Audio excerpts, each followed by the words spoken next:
So what if Gone with the Wind had come off of the air completely? Would you have thought that would be the wrong choice or the right choice, or is it hard to say? I think, when you're talking about history, which is Yeah, talking about and to one, part of this is history. yeah, And there are so many things we could point to from the past that we know that that wasn't right, or that shouldn't have been done, right. or that was something catastrophic or traumatic.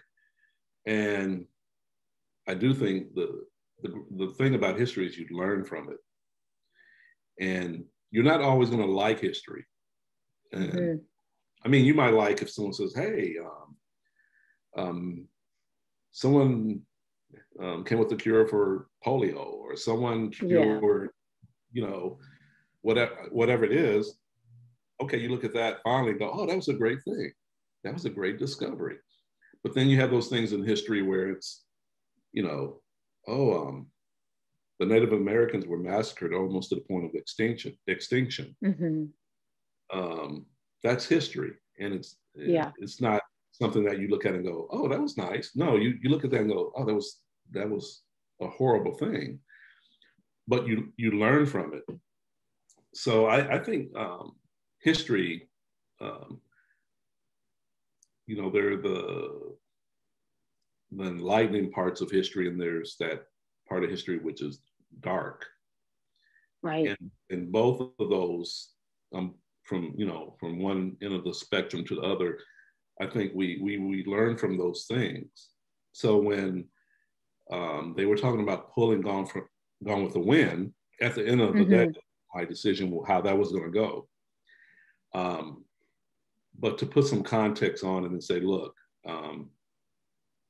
this is Gone with the Wind. It was written by Margaret Mitchell, and the film or the book had these particular sensibilities or ideologies. Some of them were, those thoughts were not correct in some ways. They were problematic. You could bury that, or you can look at that and learn from it. It's kind of like the Holocaust. Mm-hmm. People remember the Holocaust for a particular reason, to learn Mm-hmm. or you learn from slavery, from people that were enslaved. It was a horrible thing. But I think looking at our past, and there's a saying, if you don't remember your past, you're doomed to repeat it. I Mm-hmm. tend to agree with that. It's you can look at us at our worst moments and go, you know what, we missed the mark on that one. We totally dropped the ball there. Let's make sure that doesn't happen again. Right. I think if you erase things, and I get it, there are levels to this. Yeah. Certain things maybe, okay, let's get rid of that. Maybe it's a different context, but there are levels to these things. And hopefully when you remember things, good or bad, you can build on that in the right way. Because if you erase the horrible things that have been done in the world for millenniums, Mm-hmm. maybe the next crazy evil dictator who comes up in the world goes, hey, I think it would be okay if I massacre millions of people. Right. Because This has never happened before. it's never happened. Right. He wouldn't know, right? Right. He was Right. he wasn't born yet, but he grows up and there's no Right. history. He's like, you Right. know what? I'm gonna murder everyone. And Right. I know that's kind of oversimplifying it, but Right. you know what I mean. You know what I mean. It's like, you know, you hear something, you're growing up and you hear something that was done to someone else. When I was a kid and I heard horrible things, I was like, oh, that's terrible. I felt bad about it. Yeah. When there was a bully on the school ground, I would help the Mm-hmm. other kid. And, Mm-hmm. so you hope that we we learn from these things, and we take the good part of it and hold that dear, and those negative things we make sure, hey, let's make sure this doesn't happen again. Right. Because obviously the correct thing to do. So, but I could see where someone would say, I just don't want to even know about it. I get it. I get it. I mean, but unfortunately, the world is not like that, in the sense of there's always going to be something to surprise us. I can remember many times in my life where I have said I've seen it all, and then something happens, and I go, actually, I did. I've never seen that. It never fails. It's like, I've seen it all. No, actually, you haven't. And something else outlandish in the world would happen, and then you go, I can't believe it. So that's true. If we wake up, like I say each day, I say a blessing that I woke up today. I might live to be 150, or tomorrow might be my last day. I don't know, but I woke up today, and I was thankful for it, and I'll do the same tomorrow and the next day. So each day, I say, is an opportunity to do something good, or to be kind towards somebody, or to maybe make a little difference. Right. It makes a lot of sense to me. I was looking back on what some other people have said about Gone with the Wind. And the first was from an Oscar winner herself, which was Monique, in her role in Precious. And when she won the Oscar, she kind of put flowers in her hair like Hattie had in her hair. She was really paying tribute to her. And she won that night. And I think the second person that she thanked was Hattie. And she, said, thank you, Hattie McDaniel, for going what you went through so I didn't have to. And I think that was about in 2010. And then last year, Queen Latifah brought up Hattie and also Gone with the Wind as a whole. So what Queen Latifah said to effect was, let Gone with the Wind be Gone with the Wind. And she kind of went through a list of things that weren't great for Hattie, in terms of that role, and what Hattie was not able to do after the role, which from Queen Latifah's words were just, she only got the same role after the same role after the same role. She wasn't allowed to write her own speech for the award. She wasn't allowed to sit or to come into the arena where the awards were given out until 2 minutes before the award was announced in Hattie's name. And so it was these very two different views of kind of Hattie. And I thought it was interesting, and I wanted to kind of get your perspective. And it was interesting that they happened 10 years apart, and the more negative one being the most recent one. So I wanted to know your thoughts on that. Yeah, and it goes back again to perspective, opinion. I mean, Monique, she wore a similar colored dress that Hattie wore on the night that Hattie won, and the flower, the carnation there.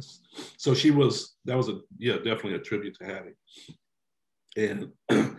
And Monique definitely saw that she benefited from Hattie's life, from what Hattie had to endure. And so, Monique said, you went through these things so I wouldn't have to go through these things. Particular thing. So she was acknowledging Hattie that, you bit the bullet. You bit the bullet for us. Yeah. And with Queen Latifah, it's interesting. I mean, for one thing, the speech that Hattie, her speech at the Oscars, it wasn't written by the studios. It was written by Hattie and her best friend, who was also her publicist, Ruby Goodman on Berkeley. And I happen to know Ruby's granddaughter, who lives not far from me, 15 minutes from me. Oh, wow. Yeah. And when I met her, I didn't know she was related to Hattie's best friend. And this young lady didn't know I was related to Hattie. Wow. That must have been one of your signs of Hattie speaking to you. As a matter of fact, I was living in Los Angeles, and we were communicating on LinkedIn. And this young lady, she was like did special events, big events, published with a publicist, that kind of thing. And I was looking for a publicist. I didn't know if I was going to get one, but I was looking for one.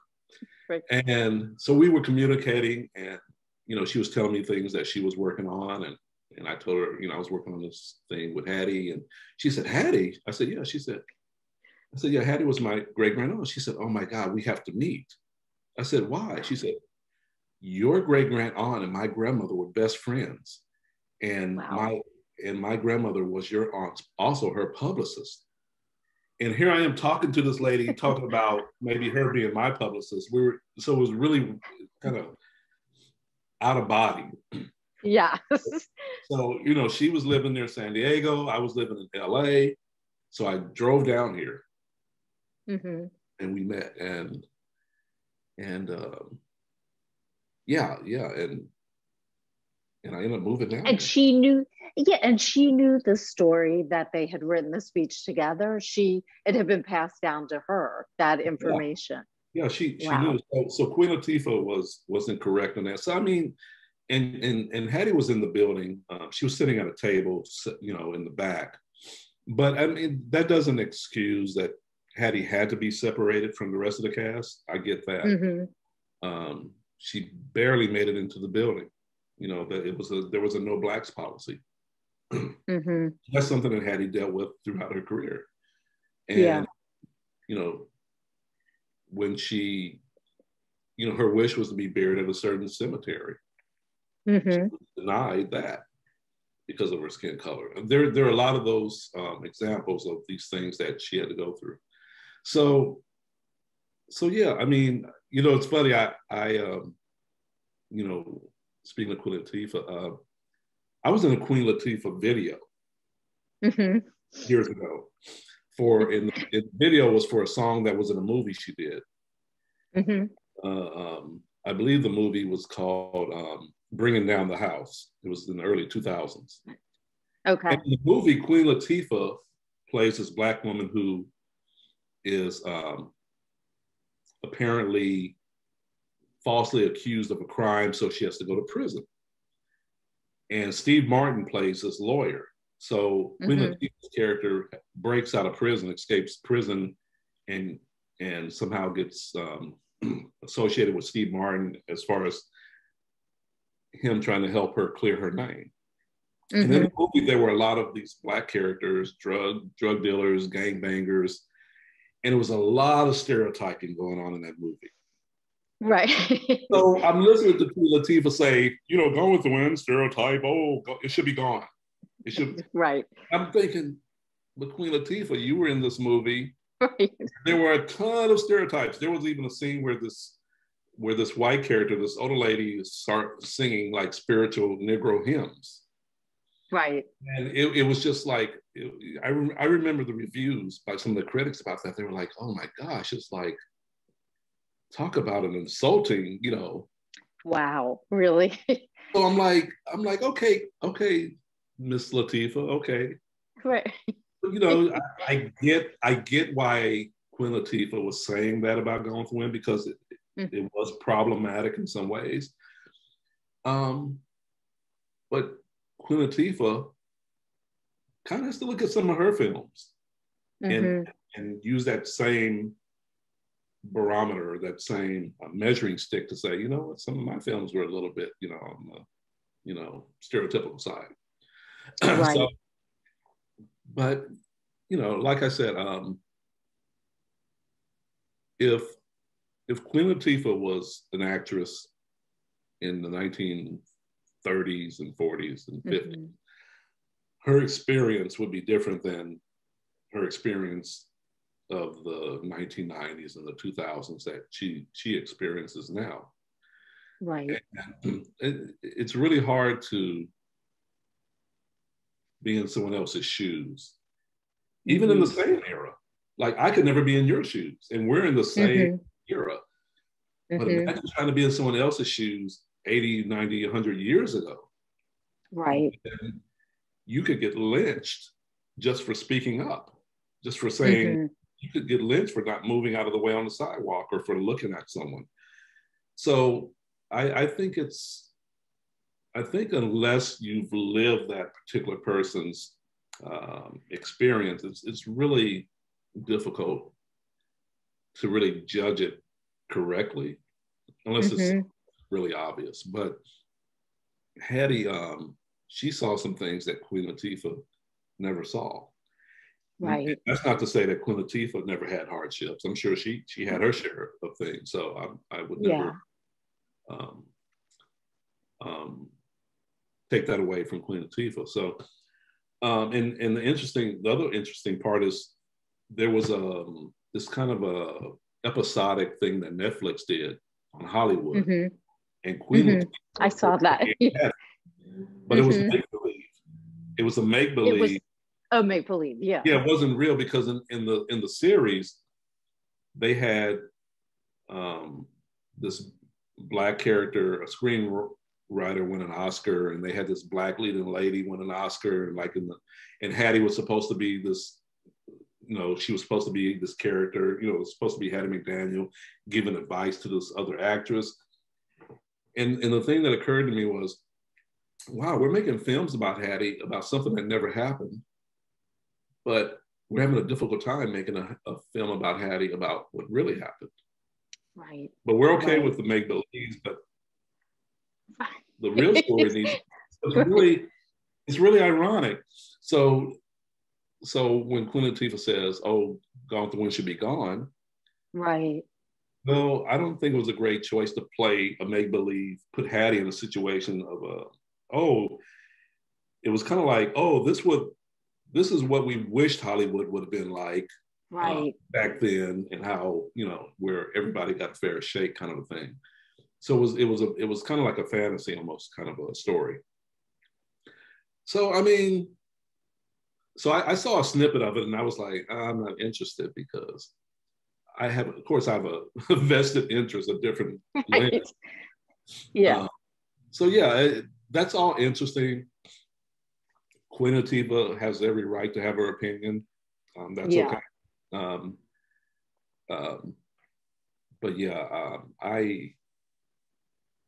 It's kind of like me saying, "Oh, if I lived in the 1800s, I would have did this, and nobody would have." Right. Well, it's easy to say in 2021 what you would have done in 1890.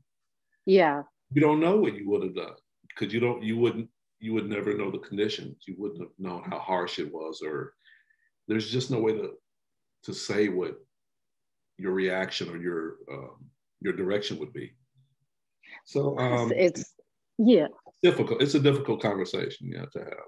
It seems to me, even though all of these bad factors existed, it doesn't take away from the groundbreaking things that she did, and the fire that she started to get us to where we are today. Right.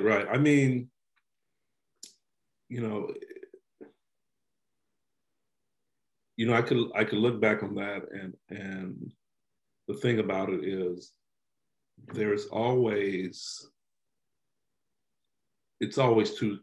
a two-sided coin. Yeah. Even if you're an accountant, or you're a football player, if you're a teacher, there's two sides to everything, because I'm sure every industry in any profession, they can say, "Oh, this was a good day. These are things I love about what I do, and here's a bad day. These are things that just drive me nuts, that I just wish weren't part of my job." And so, all you can do is you can either complain about it and do nothing, or you can say, you know what, I want to make a difference. Yeah. I commend Hattie because she decided to get in the line of fire anyway. She knew all those things were going to happen. Mm-hmm. She knew that it wasn't going to be a cakewalk and just, you know, that it was going to be devoid of drama. No, she didn't have that fantasy that would be how it would play out. So, I mean, I just think it's brave. I think it's a courageous thing when you go into something knowing that there are some pitfalls in there. It's one thing to go into something thinking, oh, it's going to be great, and I bet it's going to be swell. But when you go in there knowing that, oh my gosh, there's an alligator over here, and there's a moat, and someone's going to, you know, shoot arrows at me, and you still go in there, you know, that's different. It's like, yeah, I'm going in there anyway, and I'm gonna make it through. And that was Hattie's experience. She went in anyway into that line of fire, and she accepted what was going to happen, good and bad, because at the end of the day, she thought, this is an opportunity. This is the biggest film. If I can deliver in this biggest film, if I can make some kind of impact, it could mean something for the actors who are coming behind me. Right. And she did mentor a lot of young performers. So that was in her head, you know. Right. Look at what I'm going through. These are the things that didn't work. Look out for this. Here's the do's and don'ts. She was mentoring other people. And she had these many things that she did in her personal life that were amazing as well. You bring so much context to the whole thing, and so it's a bigger conversation. I think that's part of it is if you just see something so kind of very minimal in the details and you're not looking more deeply into all of these things that we're talking about, so much gets lost. Yeah, I you know, one thing I think some people don't realize is that Gone with the Wind was this film that was being made in between two traumatic events in history. The Great Depression happened before Gone with the Wind.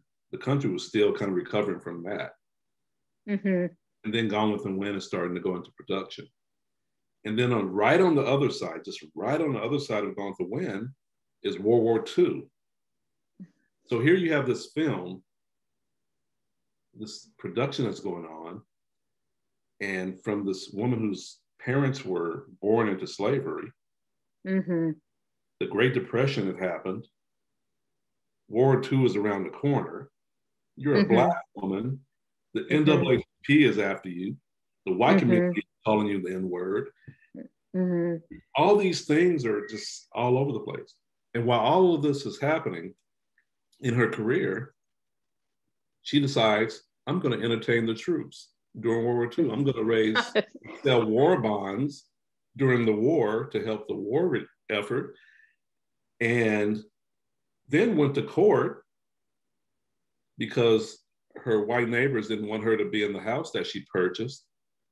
And they went to court, and the decision was ruled in their favor, which sparked the housing laws in California, which changed the housing laws and discrimination in the United States of America. Really? She was part of those things. So these are other things that people don't realize. And on top of all of that, you know,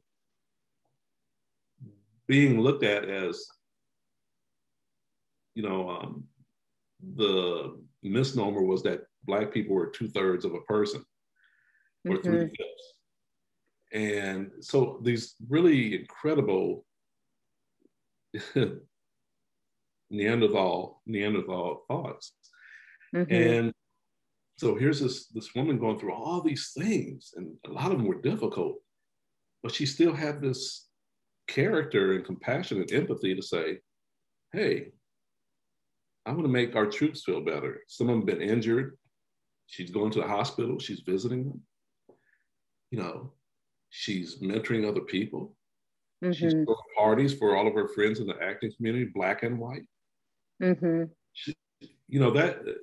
That's, I mean, I don't know how else to describe her character, but to say, wow, what an amazing person, that you could have all these things coming at you in just the most negative ways, but you still care about people. You still want to help people. You know, you still are on the side of right. Right. And with all that happening, then you're told, well, we can't bury you here among your peers because you're Black. You can't live here in this house because you're Black. You can't go to your own premiere of your movie because you're Black.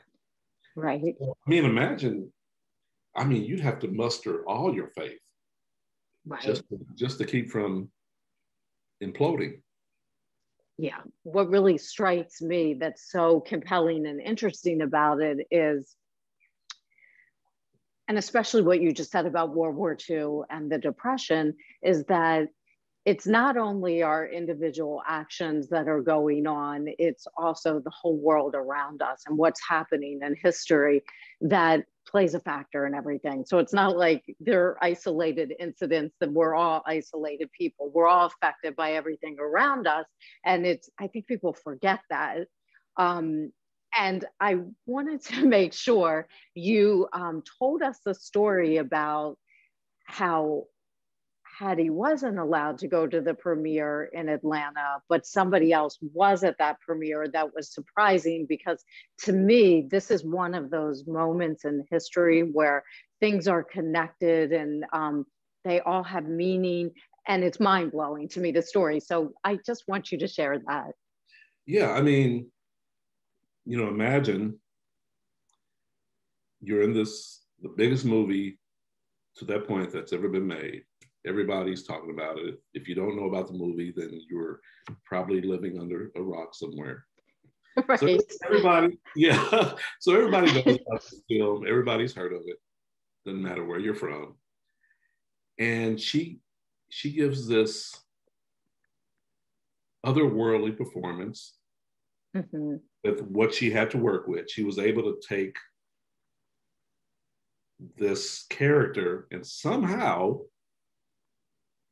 create this sympathetic, strong, just amazing. If you take Hattie out of that film, the film falls apart. Falls apart. You can't have Gone without her, regardless of the stereotype in the film. And so she gives this dynamic performance, and she's working with what she has. So I commend her. And they have the premiere in Atlanta. It was a huge thing. It was like over 3 days in December of 30, I believe. And the Jim Crow laws were still in effect, segregation. And originally, Hattie and Butterfly McQueen, the Black characters, they were in the program that would to everyone. And, there were particular people that did not want that to happen, and forced their will on Selznick and everyone else involved in the film. Said, look, we can't have that. We can't have, how dare you put a Black person's face on the bill, on these. So yeah, she was denied being there for this film that she would ultimately win the Oscar for. Right. So crazy. And of course, Clark Gable was infuriated. Clark Gable loved Hattie. Loved her. And there were some other things that Clark Gable did during the making of Gone with the Wind that shows you how he felt. There was a whites only bathroom, blacks only on the set. And Clark Gable found out because some black performers came up to him and said, Mr. Gable, you know, we can't use the restroom because, and then he found out, and Clark Gable made a, you know, he went over there and took the sign down and said, wow. If he says everybody's using the same restroom, and if not, you don't have your Rhett Butler. He was going to walk off the film. So that's, you know, Clark Gable was his own man. He was his own man, right? So he didn't care. He was like, whatever, you know. So no, but he really had great affection for Hattie. So Hattie had to talk him into going to the premiere. He didn't want to go. Because she wasn't allowed. Right, because she wasn't allowed, he didn't want to go. And she said, Clark, you have to go. This is your film. I mean, again, she's not thinking about herself. I'm sure she's hurt inside. Yeah, yeah. Her greater sensibility, her true nature is coming out, and she's saying, you have to be there. It's your film. He talks her into it, and he goes. The ironic thing is that there was a young Black kid there with a Black choir from the Ebenezer Baptist Church. And the pastor of that church was Martin Luther King Sr. And his son was in the choir. I believe he was 10 or 11 years old, Martin Luther King Jr. Gosh. So Martin Luther King Jr. is at right. performing with this choir. Yeah. But Hattie couldn't be there, and she's in the film. It just goes to show again these curveballs that are being thrown at her, and in the moment she goes, Clark, you have to go. I'm sure on the inside she was anguished. She was probably crying, or she's probably devastated, you know. But she's like, no, Clark, you have to be there. And she was able to go to the premiere in Hollywood. She was, yeah. But that doesn't take the sting away from, because the premiere was the Atlanta premiere. That was the start of it all. So here's Martin Luther King. And who knew he was going to grow up to be Martin Luther King? So you have that event happen, and then something else happens that ties Hattie and Martin Luther King together. Something else happens. Really? Later, about 30 years later. Martin Luther King gets assassinated in 1968. He's not even 40 years old. He's 39 years old. He's assassinated. By this point, Hattie had already passed away, you know, some 16 years before, and she had left her Oscar to Howard University, which was in Washington, D.C. So when Martin Luther King was assassinated, riots broke out all over the U.S. And two of the biggest places that there were riots and carnage was Chicago and Washington, D.C. There were buildings on fire. There were the National Guard, dogs, people are dying, helicopters, you know. And somewhere around that time, somewhere between 68 and 70, we don't know when, her Oscar vanishes, never to be seen again. To this day, her Oscar has never been found. And there are theories on what happened to it, but obviously, if it hasn't shown up in 50 years, it's probably not going to. So, and I've had discussions with the Academy about it, but to this day, it hasn't been replaced. So in life and in death, there are these multiple indignities that are attached to her. Yeah. And it's tragic. It is. And I think that was another reason why I was getting all these signs to do something. Because I'm sure he's floating on a cloud playing the harp, which was one of her quotes. She says, I played everything but the harp. Oh. Now she probably is playing harp, right? Right. I don't know. I don't know if that really happens up there, but you know, that even put more of a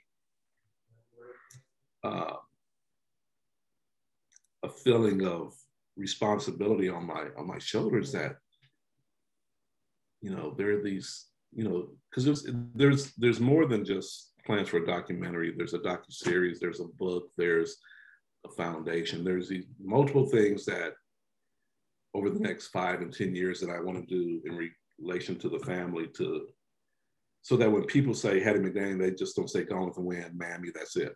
They'll say Gone with the Wind, wow, entertain the troops. Whoa, wrote her own songs. Yeah. Oh, she's a dancer. She has 2 stars in Hollywood. Oh, she was responsible for the housing laws and discrimination in California, which spread throughout the United States. Oh, she entertained troops during World War II. Wow.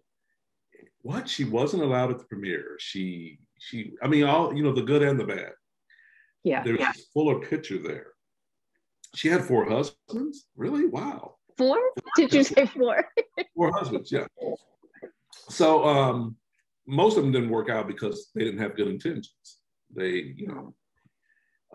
So I mean, there's all this, and then you start talking about her performing siblings, Sam, Etta, and Otis. There's all that information, and so I know Hattie must be like, get him, Kevin, get him. Right, come on. You know, talk to Juliet. I love the painting. Make something happen. You know, tell Juliet to take that painting over to the Smithsonian and to Good Morning America. And let's create some fires. Let's make some fires happen, because you know where there's smoke, there's fire. So people see the smoke of what you're doing, and they're going to go like, "What's happening over there?" And it's some kind of, you know, storyline. So yeah, I'm sure she is. You know, just like a lot of there are a lot of stories out there. There are a lot of amazing people who have great stories. Everybody has a story, right?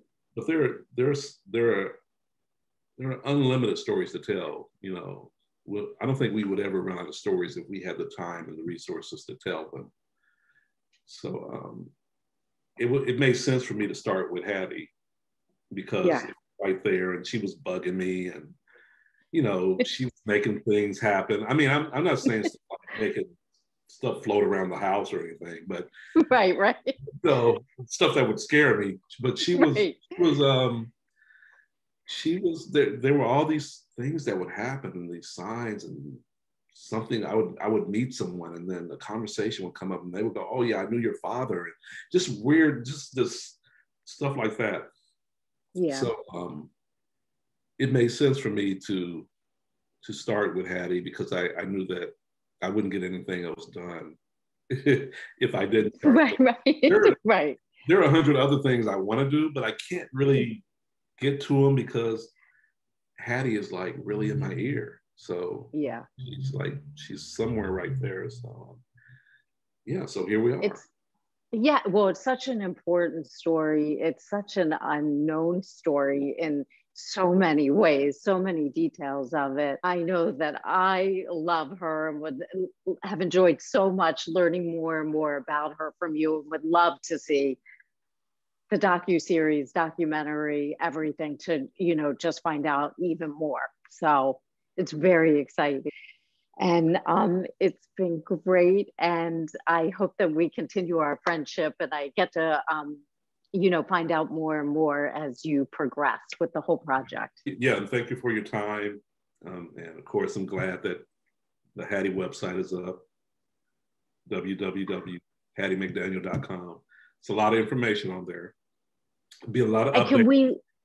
A lot of updates. That's what I was going to ask. We can look to that to see what's next and when things are coming. Right, and there are other things that are going to be created that it'll probably, that information will be on that site. Okay. Like future foundation stuff or other things I'll be putting together. That information will be on that site ultimately. So it'll be available for everyone. Okay, and I'll make sure that I post it with this video so it's forever there and people can, you know, just see the website easily. Right, and I'm going to get a Juliet's Paintings t-shirt. Right. Yeah. I can send that to you. Okay, okay, yeah, I'll wear it. I'll go walk down the street. I so much appreciate all the time that you've given me tonight. It's just a wealth of information, and it's the most exciting conversation I've ever had about somebody that I've loved since childhood. So it's been great. Thank you. Appreciate it, and I love what you're doing. You're creating these projects and these paintings and works of art about all these iconic and amazing women that have done some just, I mean, a lot of them, like Hattie, these stories that people don't know. There are a lot of people that don't know about these things. I'm so proud of you and what you're doing, and I applaud you. It matters. What you're doing matters. So don't stop. Okay. Thank you. Thanks so much. I appreciate that. Means a lot coming from you. So cool. Thank you so much. And yeah, and we'll talk soon. Thank you. Take care. Okay. You too. Have a great night, Kevin.